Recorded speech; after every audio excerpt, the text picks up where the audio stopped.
निश्चित रूप से आपके लिए निवेश के बहुत सारे द्वार खोलने जा रही है। आज भारत विकास भी और विरासत भी जिस मंत्र के साथ आगे बढ़ रहा है, उत्तराखंड उसका प्रखर उदाहरण है। साथियों, आप सभी बिजनेस की दुनिया के दिग्गज हैं और जो बिजनेस की दुनिया के लोग रहते हैं वो जरा अपने काम का स्वॉट एनालिसिस करते हैं। आपकी एकदम कंपनी की ताकत क्या है, कमजोरी क्या है, अवसर क्या है, चुनौतियां क्या है, और आप उसका आकलन कर करके अपनी आगे की रणनीति बनाते हैं। एक राष्ट्र के रूप में आज हम भारत को लेकर ऐसी ही स्वॉट एनालिसिस करें तो क्या पाते हैं? हमें चारों तरफ aspirations, hope, self confidence, innovation और अपॉर्चुनिटी ही दिखेगी। आपको आज देश में पॉलिसी ड्रिवन गवर्नेंस दिखेगी। आपको आज पॉलिटिकल स्टेबिलिटी के लिए देशवासियों का मजबूत आग्रह दिखेगा। आकांक्षी भारत आज अस्थिरता नहीं चाहता, वो स्थिर सरकार चाहता है। हाल में हुए विधानसभा चुनाव में भी हमने ये देखा है और उत्तराखंड ने लोगों ने पहले ही करके दिखाया है। जनता ने स्थिर और मजबूत सरकारों के लिए जनादेश दिया है। जनता ने गुड गवर्नेंस के लिए वोट दिया, गवर्नेंस के ट्रैक रिकॉर्ड के आधार पर वोट दिया है। आज भारत और भारतीयों को दुनिया जिस उम्मीद और सम्मान से देख रही है, और अभी सभी उद्योग जगत के लोगों ने इस बात का जिक्र भी किया, हर भारतीय एक दायित्व के रूप में इसे ले रहा है। हर देशवासी को लगता है कि विकसित भारत का निर्माण उसकी अपनी जिम्मेदारी है, हर देशवासी की जिम्मेदारी है। इसी आत्मविश्वास का परिणाम है कि कोरोना महासंकट और युद्धों के संकट के बावजूद भारत इतनी तेजी से विकसित हो रहा है। आपने देखा है कि कोरोना वैक्सीन हो या फिर इकोनॉमी पॉलिसीज, भारत ने अपनी नीतियां, अपने सामर्थ्य पर भरोसा किया। उसी कारण आज भारत बाकी बड़ी अर्थव्यवस्थाओं की तुलना में अलग ही लीग में दिखता है। राष्ट्रीय स्तर पर भारत की इस मजबूती का फायदा उत्तराखंड समेत देश के हर राज्य को हो रहा है। साथियों, इन परिस्थितियों में उत्तराखंड इसलिए भी विशेष हो और स्वाभाविक हो जाता है क्योंकि यहां डबल इंजन सरकार है। उत्तराखंड में डबल इंजन सरकार के डबल प्रयास चारों तरफ दिख रहा है। राज्य सरकार अपनी तरफ से जमीनी सच्चाई को समझते हुए यहां तेजी से काम कर रही है। इसके अलावा भारत सरकार की योजनाओं को, हमारे विजन को भी यहां की सरकार उतनी ही तेजी से जमीन पर उतारती है। आप देखिए, आज भारत सरकार 21वीं सदी के आधुनिक कनेक्टिविटी के इंफ्रास्ट्रक्चर पर उत्तराखंड में अभूतपूर्व इन्वेस्टमेंट कर रही है। केंद्र सरकार के इन प्रयासों के बीच राज्य सरकार भी छोटे शहरों और गांव कस्बों को जोड़ने के लिए पूरी शक्ति से काम कर रही है। आज उत्तराखंड में गांव की सड़कें हो या फिर चार धाम महामार्ग, इन पर अभूतपूर्व गति से काम चल रहा है। वो दिन दूर नहीं जब दिल्ली देहरादून एक्सप्रेसवे से दिल्ली और देहरादून की दूरी 2.5 घंटे होने वाली है। देहरादून और पंतनगर के एयरपोर्ट के विस्तार से एयर कनेक्टिविटी सशक्त होगी। यहां की सरकार हेली टैक्सी सेवाओं को राज्य के भीतर विस्तार दे रही है। ऋषिकेश, कर्णप्रयाग, ये रेल लाइन से यहां की रेल कनेक्टिविटी सशक्त होने वाली है। आधुनिक कनेक्टिविटी जीवन तो आसान बना ही रही है, ये बिजनेस को भी आसान बना रही है। इससे खेती हो या फिर टूरिज्म, हर सेक्टर के लिए नई संभावनाएं खुल रही है। लॉजिस्टिक्स हो, स्टोरेज हो, टूर ट्रैवल और हॉस्पिटैलिटी हो, इसके लिए यहां नए रास्ते बन रहे हैं। और ये हर नया रास्ता हर इन्वेस्टर के लिए एक गोल्डन अपॉर्चुनिटी लेकर आया है। साथियों, पहले की सरकारों की अप्रोच थी कि जो इलाके सीमा पर है उन्हें ऐसा रखा जाए कि एक्सेस कम से कम हो। डबल इंजन सरकार ने इस सोच को भी बदला है। हम सीमावर्ती गांवों को लास्ट विलेज नहीं बल्कि देश के फर्स्ट विलेज के रूप में विकसित करने में जुटे हैं। हमने एस्पिरेशनल डिस्ट्रिक्ट प्रोग्राम चलाया, अब एस्पिरेशनल ब्लॉक प्रोग्राम चला रहे हैं। ऐसे गांव, ऐसे क्षेत्र जो विकास के हर पहलू में पीछे थे, उन्हें आगे लाया जा रहा है। यानी हर इन्वेस्टर के लिए उत्तराखंड में बहुत सारा ऐसा अनटैप पोटेंशियल है जिसका आप ज्यादा से ज्यादा लाभ उठा सकते हैं। साथियों, डबल इंजन सरकार की प्राथमिकताओं का उत्तराखंड को कैसे डबल फायदा मिल रहा है, इसका एक उदाहरण टूरिज्म सेक्टर भी है। आज भारत को देखने के लिए भारतीयों और विदेशियों दोनों में अभूतपूर्व उत्साह देखने को मिल रहा है।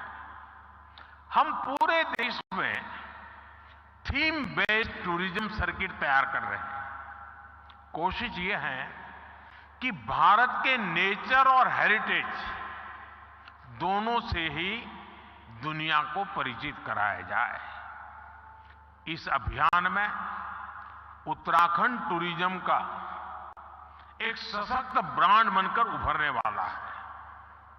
यहां नेचर, कल्चर, हेरिटेज सब कुछ है। यहां योग, आयुर्वेद, तीर्थ, एडवेंचर स्पोर्ट्स, हर प्रकार की संभावनाएं हैं। इन्हीं संभावनाओं को एक्सप्लोर करना और उन्हें अवसरों में बदलना, ये आप जैसे साथियों की प्राथमिकता जरूर होनी चाहिए। और मैं तो एक और बात कहूंगा, शायद यहां जो लोग आए हैं उनको अच्छा लगे बुरा लगे, लेकिन यहां कुछ लोग ऐसे हैं कि जिनके माध्यम से उन तक तो मुझे बात पहुंचानी है, लेकिन उनके माध्यम से उन तक भी पहुंचानी है जो यहां नहीं है। खास करके देश के धन्ना सेठों को मैं कहना चाहता हूं, अमीर लोगों को कहना चाहता हूं, मिलियनर बिलियनर से कहना चाहता हूं। हमारे यहां माना जाता है, कहा जाता है, जो शादी होती है ना, वो जोड़े ईश्वर बनाता है, ईश्वर तय करता है जोड़ा। मैं समझ नहीं पा रहा हूं, जोड़े जब ईश्वर बना रहा है तो जोड़ा अपने जीवन की यात्रा उस ईश्वर के चरणों में आने के बजाय विदेश में जाकर के क्यों करता है?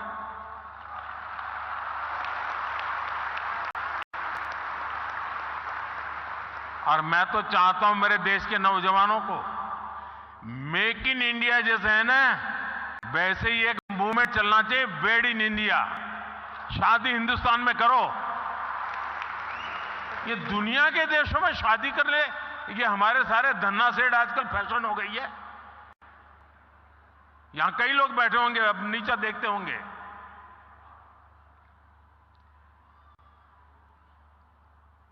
और मैं तो चाहूंगा आप कुछ इन्वेस्टमेंट कर पाओ न कर पाओ छोड़ो, हो सकता है सब लोग न करें, कम से कम आने वाले 5 साल में आपके परिवार की एक डेस्टिनेशन शादी उत्तराखंड में करिए।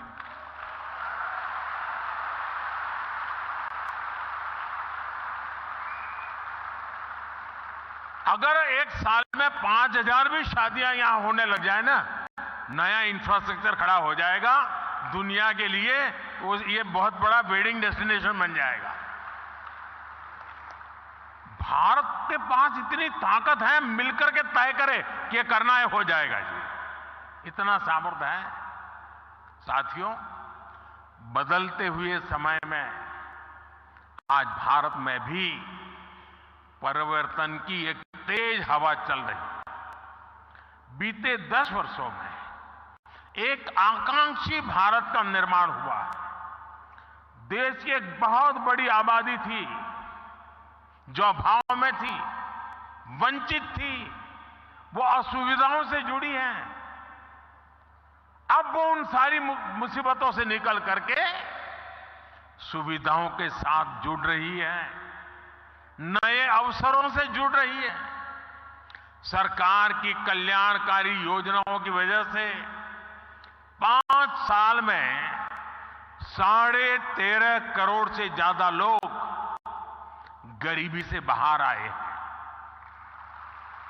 इन करोड़ों लोगों ने अर्थव्यवस्था को एक नई गति दी है। आज भारत के भीतर कंजम्पशन बेस्ड इकोनॉमी तेजी से आगे बढ़ रही है। एक तरफ आज न्यू मिडिल क्लास है जो गरीबी से बाहर निकल चुका है, जो नया नया गरीबी से बाहर निकला है वो अपने जरूरतों पर ज्यादा खर्च करने लगा है।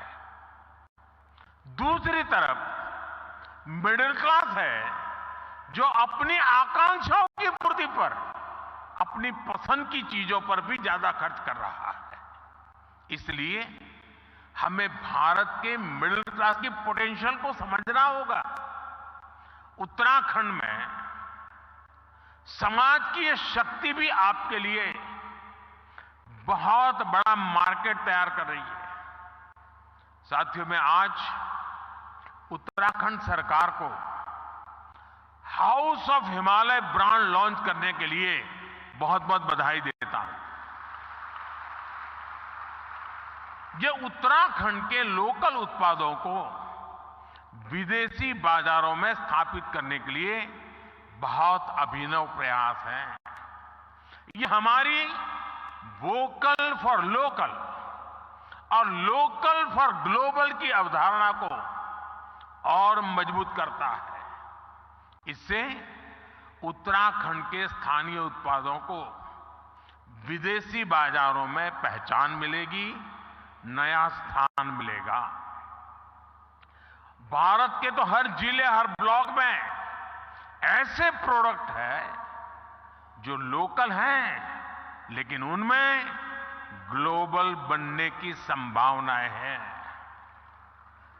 मैं अक्सर देखता हूं कि विदेशों में कई बार मिट्टी के बर्तन को भी बहुत स्पेशल बनाकर प्रस्तुत किया जाता है। ये मिट्टी के बर्तन वहां बहुत महंगे दामों में मिलते हैं।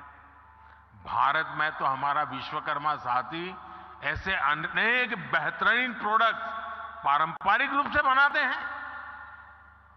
हमें स्थानीय उत्पादों के लिए इस तरह के महत्व को भी समझना होगा और इनके लिए ग्लोबल मार्केट को एक्सप्लोर करना होगा। और इसलिए ये जो हाउस ऑफ हिमालय ब्रांड आप लेके आए हैं, उसे मुझे एक व्यक्तिगत रूप से आनंद का विषय है मेरे लिए। यहां बहुत कम लोग होंगे जिनको शायद मेरे एक संकल्प के विषय में पता होगा, क्योंकि ये संकल्प कुछ ऐसे मेरे होते हैं उसमें आपको सीधा बेनिफिट शायद न दिखता हो, लेकिन उसमें ताकत बहुत बड़ी है। मेरा एक संकल्प है, आने वाले कुछ समय में मैं इस देश में 2 करोड़ ग्रामीण महिलाओं को 2 करोड़ ग्रामीण महिलाओं को लखपति बनाने के लिए मैंने लखपति दीदी अभियान चलाया है। 2 करोड़ लखपति दीदी बनाना हो सकता है कठिन काम होगा, लेकिन मैंने मन में संकल्प बना लिया है। ये हाउस ऑफ हिमालय जो ब्रांड बनती है ना, तो मेरा जो 2 करोड़ लखपति दीदा ने बनाने का काम है ना, वो तेजी से इसमें बढ़ जाएगा। और इसलिए भी मैं धन्यवाद करता हूं। साथियों, आप भी एक बिजनेस के रूप में यहां के अलग अलग जिलों में ऐसे प्रोडक्ट्स की पहचान करें। हमारी बहनों के सेल्फ हेल्प ग्रुप्स हो, एफपीओज हो, उनके साथ मिलकर नई संभावनाओं को तलाश करें। ये लोकल को ग्लोबल बनाने के लिए एक अद्भुत पार्टनरशिप हो सकती है। साथियों, इस बार लाल किले से मैंने कहा है कि विकसित भारत के निर्माण के लिए नेशनल कैरेक्टर, राष्ट्रीय चरित्र को सशक्त करना होगा। हम जो भी करें वो विश्व में श्रेष्ठ हो, हमारे स्टैंडर्ड दुनिया फॉलो करे, हमारी manufacturing zero effect, zero defect के सिद्धांत पर हो। एक्सपोर्ट ओरिएंटेड मैन्युफैक्चरिंग कैसे बढ़े, हमें अब इस पर फोकस करना है। केंद्र सरकार ने पीएलआई जैसा एक महत्वाकांक्षी अभियान चलाया है। इसमें क्रिटिकल सेक्टर्स के लिए एक इकोसिस्टम बनाने का संकल्प स्पष्ट दिखता है। इसमें आप जैसे साथियों की भी बहुत बड़ी भूमिका है। ये लोकल सप्लाई चेन को, हमारे एमएसएमईज को मजबूत करने का समय है, उस पर निवेश करने का समय है। हमें भारत में ऐसी सप्लाई चेन विकसित करनी है कि हम दूसरे देशों पर कम से कम निर्भर हो। हमें उस पुरानी मानसिकता से भी बाहर आना है कि फलां जगह कोई चीज कम कीमत में उपलब्ध है तो वहीं से इंपोर्ट कर दो। इसका बहुत बड़ा नुकसान हमने झेला है। आप सभी उद्यमियों को भारत में ही कैपेसिटी बिल्डिंग पर भी उतना ही जोर देना चाहिए। जितना फोकस हमें एक्सपोर्ट को बढ़ाने पर करना है, उतना ही अधिक बल इंपोर्ट को घटाने पर भी देना है। हम 15 लाख करोड़ रुपए का पेट्रोलियम प्रोडक्ट हर साल इंपोर्ट करते हैं। कोयला प्रधान देश होते हुए भी हम 4 लाख करोड़ का कोयला हर साल इंपोर्ट करते हैं। पिछले 10 वर्षों में देश में दलहन और तिलहन इसके इंपोर्ट को कम करने के लिए अनेक प्रयास हुए हैं, लेकिन आज भी देश को 15,000 करोड़ रुपए से ज्यादा की दालें बाहर से इंपोर्ट करनी पड़ रही है। अगर भारत दाल के मामले में आत्मनिर्भर होगा तो ये पैसा देश के ही किसानों के पास से जाएगा। साथियों, आज हम न्यूट्रिशन के नाम पर, और मैं तो देखता हूं किसी भी मिडिल क्लास फैमिली के यहां भोजन के लिए चले जाइए, उसके डाइनिंग टेबल पे भांति भांति की चीजें पैकेट पड़े होते विदेशों से आए हुए, और वो पैकेज फूड का इतना फैशन बढ़ते हुए मैं देख रहा हूं, जबकि हमारे देश, और उस पर लिख दिया कि प्रोटीन रिच है, खाना शुरू, आयरन रिच है खाना, कोई इंक्वायरी नहीं करता, बस लिखा है हो गया, और मेड इन फलाना देश है, बस मारो थप्पा। अरे हमारे देश में मिलेट से लेकर दूसरे तमाम फूड है जो कहीं अधिक न्यूट्रिशियस है। हमारे किसानों की मेहनत पानी में नहीं जानी चाहिए। यही उत्तराखंड में ही ऐसे आयुष है जुड़े ऑर्गेनिक फल सब्जियां जुड़े उत्पादों के लिए अनेक संभावनाएं हैं। एक किसानों और उद्यमियों दोनों के लिए नई संभावनाओं के द्वार खोल सकती है। पैकेज फूड के मार्केट में भी हमारी छोटी कंपनियों को हमारे प्रोडक्ट्स को ग्लोबल मार्केट तक पहुंचाने में मैं समझता हूं कि आप सभी को अपनी भूमिका निभानी चाहिए। साथियों, भारत के लिए, भारत की कंपनियों के लिए, भारत निवेशकों के लिए ये मैं समझता हूं अभूतपूर्व समय है। अगले कुछ वर्षों में भारत दुनिया की तीसरी सबसे बड़ी इकोनॉमी बनने जा रहा है, और मैं देशवासियों को विश्वास दिलाता हूं कि मेरी तीसरी टर्म में देश दुनिया में पहले 3 में होके रहेगा।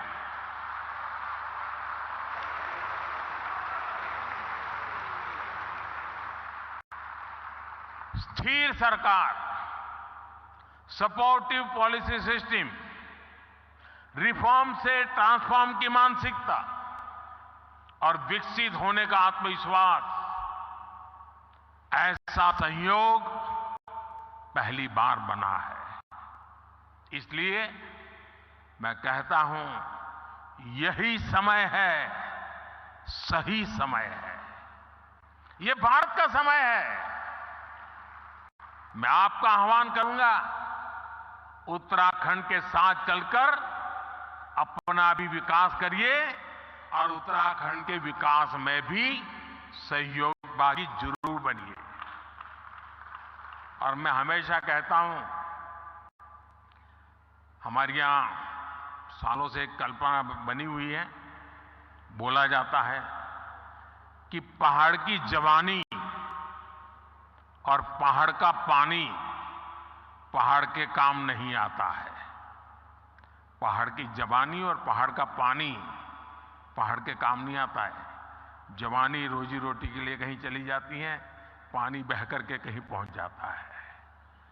लेकिन मोदी ने ठान ली है, अब पहाड़ की जवानी पहाड़ के काम भी आएगी और पहाड़ का पानी भी पहाड़ के काम आएगा।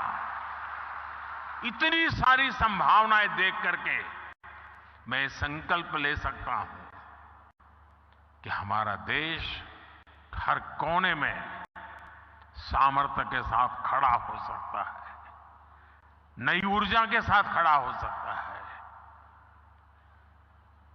और इसलिए मैं चाहूंगा कि आप सभी साथी इस अवसर का अधिकतम लाभ उठाएं, नीतियों का फायदा उठाइए। सरकार नीति बनाती है, ट्रांसपेरेंट होती है, हर एक के लिए खुली होती है। जिसमें दम हो वो आ जाए मैदान में, फायदा उठा ले। और मैं आपको गारंटी देता हूं,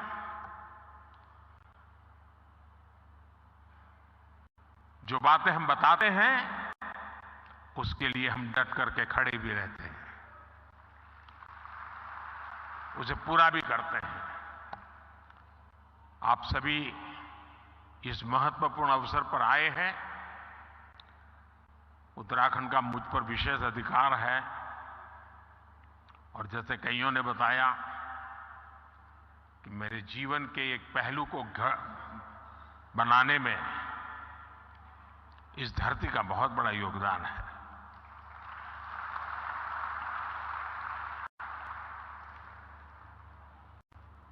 अगर उसे कुछ लौटाने का